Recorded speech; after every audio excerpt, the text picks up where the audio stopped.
അല്ല ഇപ്പൊ അങ്ങനത്തെ ഒരു സ്ഥലത്തുനിന്ന് കണ്ട ആരുടെങ്കിലും സ്വഭാവം ഇപ്പൊ വ്യസന സഭയത്തിലത്തെ കരയോഗം പ്രസിഡന്റ് കൊണ്ടുപോയി ചേർക്കാം അങ്ങനെയൊക്കെ ബോധപൂർവ്വം ആലോചിക്കാം. അങ്ങനെ ചെയ്യാറില്ല, ബോധപൂർവം ചെയ്യാറില്ല. ആ എന്തെങ്കിലും ആ സിറ്റുവേഷൻ ചേരുന്ന ഒരു സാധനം എന്തെങ്കിലും എവിടെയെങ്കിലും കേട്ടിട്ടുണ്ടെങ്കിൽ അത് ഇനി മാറ്റി വെച്ച് വെച്ചു.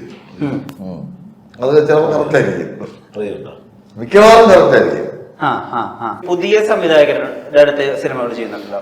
പണ്ട് നമ്മള് കൃത്യമായിട്ട് ഫിലിമിൽ ഷൂട്ട് ചെയ്യുന്ന സമയത്ത് റിഹേഴ്സ് ചെയ്ത് ഇത്ര ഫിലിമേ ഉള്ളൂ. നമുക്ക് ഫിലിമാരുന്ന സമയത്ത് റിഹേഴ്സൽ കൂടുതലുണ്ടായിരുന്നു. അന്നൊരു ഡിസിപ്ലിൻ ഉണ്ടെന്നും ഇന്ന് ഡിസിപ്ലിൻ കുറഞ്ഞെന്നും അങ്ങനെ പൈസയായിട്ട് ഫീൽ ചെയ്തിട്ടുണ്ടോ? ഉറപ്പായിട്ടും ഡിസിപ്ലിൻ കുറഞ്ഞിട്ടുണ്ട്. കാരണം ഫിലിമിൽ ഷൂട്ട് ചെയ്യുന്ന സമയത്ത് എല്ലാവർക്കും ഒരു ടെൻഷനുണ്ട്, തെറ്റാൻ പാടില്ല എന്ന്. കാര്യം അന്ന് ഫിലിമിന് ഭയങ്കര വിലയുള്ള കാലമാണ്. ഇപ്പോഴെന്ന് പറഞ്ഞാൽ എത്ര ടേക്ക് വേണമെങ്കിലും എടുക്കാൻ കുഴപ്പമൊന്നുമില്ല. അതിൻ്റെ ഒരു സീരിയസ്നെസ് കുറഞ്ഞു വരുന്നുണ്ട്, വേറെ പ്രശ്നമൊന്നുമില്ല. ഈ സിനിമ വന്നിട്ടേ ശരീരവും സൗന്ദര്യമൊക്കെ ശ്രദ്ധിക്കണം അങ്ങനത്തെ ചിന്തകൾ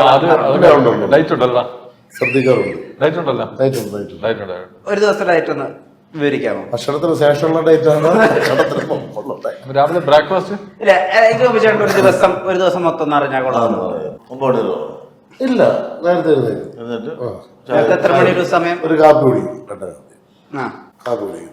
പിന്നെ ബ്രേക്ക്ഫാസ്റ്റ് ബ്രേക്ക്ഫാസ്റ്റ് ചിലപ്പോൾ 8 മണി, ചിലപ്പോൾ 9 മണി എന്തുണ്ടോ അത് കഴിക്കും.